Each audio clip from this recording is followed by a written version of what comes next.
Hello ಎಲ್ಲರೂ ಹೇಗಿದ್ದೀರಾ?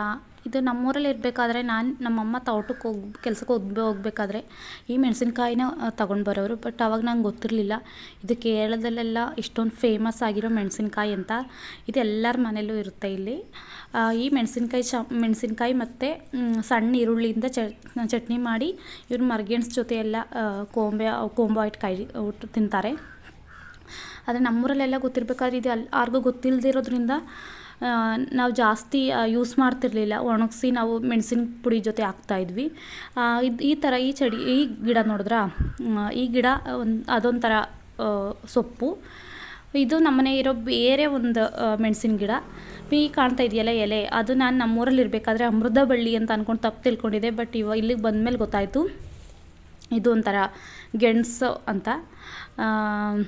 ಹಾಗೆ ಕೇರಳ ವಿಶೇಷಗಳಿಗೋಸ್ಕರ ವೆಯ್ಟ್ ಮಾಡಿ.